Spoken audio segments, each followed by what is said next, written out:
Frédéric Chaumont pour la chaîne Jasper Madère. Bonjour à tous.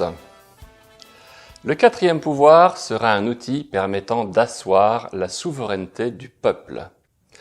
Pour mettre en place ce dispositif, il faudra forcément en passer par un gouvernement de transition qui accepte de façon inconditionnelle cette souveraineté. L'association Émergence du quatrième pouvoir se met en quête d'une solution pour ce changement qui nécessite malgré tout d'être coordonné par une personne intègre et dont la préoccupation unique sera le bien-être de la population. Pouvons-nous trouver cet oiseau rare dans la classe politique actuelle ? Notre première réaction serait de dire non, évidemment. Nous le savons tous, les politiques ne sont là que pour se remplir les poches et pérenniser leur carriérisme politique. Montesquieu disait déjà, à juste titre, « Tout homme qui a du pouvoir est porté à en abuser. C'est la nature humaine, rien ne peut changer ça. » Pourtant, certaines personnes bien intentionnées et saines d'esprit semblent vouloir le bien du peuple de façon tout à fait désintéressée. Elles sont plutôt rares, mais elles existent. Nous en sommes convaincus. En tout cas, nous en avons déjà trouvé plusieurs sur Paris. Nous les saluons respectueusement. Il s'agit de les chercher, de les trouver. C'était un peu le but de notre démarche en participant à la journée souverainiste du 5 juillet 2020. Sur place, nous retrouvons Didier Julien Garofalo. Didier Julien Garofalo, bonjour. Où nous trouvons-nous actuellement ? Nous sommes à la réunion des souverainistes de toute la France qui se réunissent pour justement se rassembler autour d'un même projet.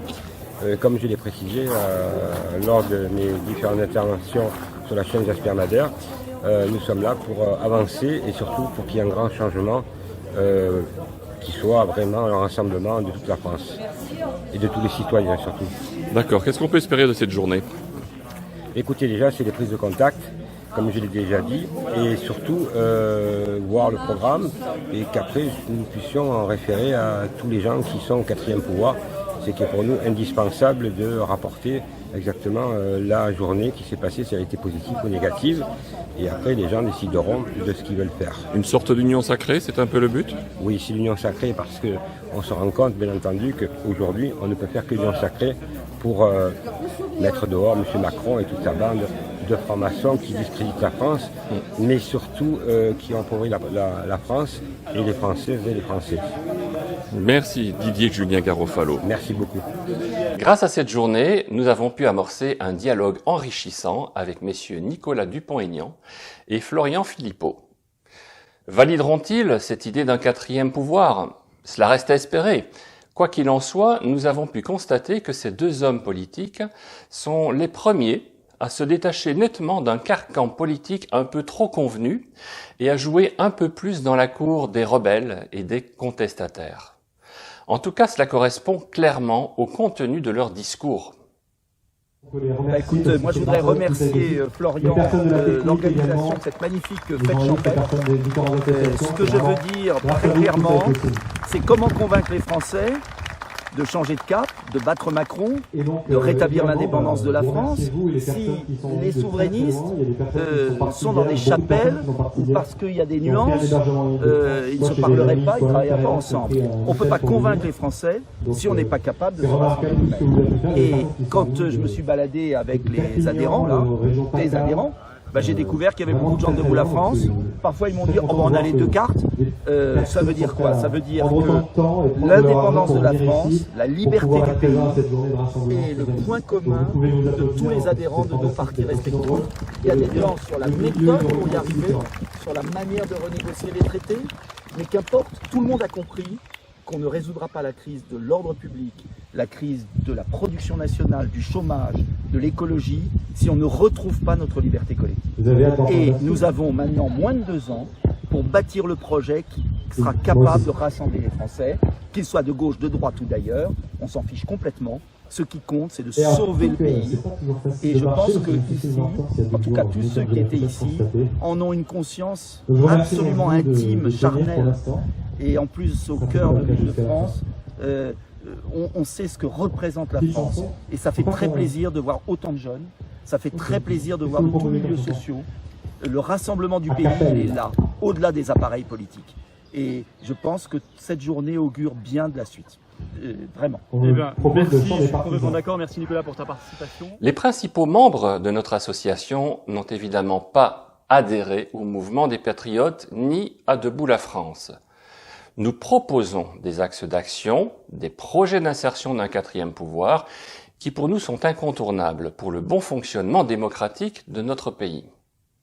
Et cela, nous n'y dérogerons pas. Didier Julien Garofalo étant resté sur Paris, il nous livre maintenant ses dernières impressions sur le remaniement du gouvernement. Et voici ce qu'il déclare. Révélation sur le Premier ministre. Nous apprenons, sans rire, la nomination de Éric Dupond-Moretti en tant que ministre de la Justice.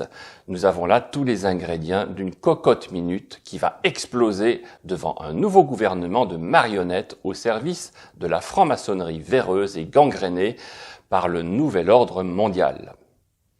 Macron et son petit toutou, Jean Castex, ont choisi une belle brochette de francs-maçons sataniques.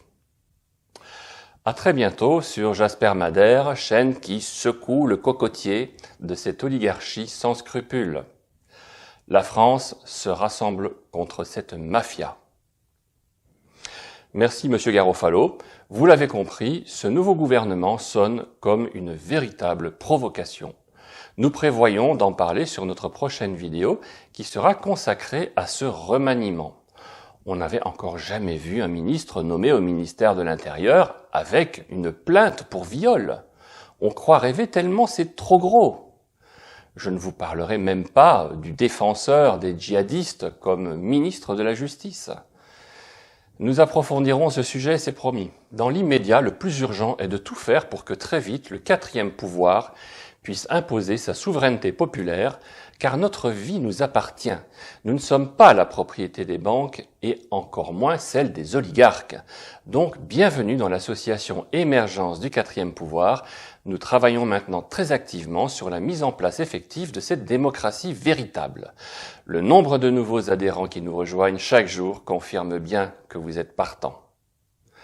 Bienvenue dans cette nouvelle France dont vous serez les authentiques fondateurs.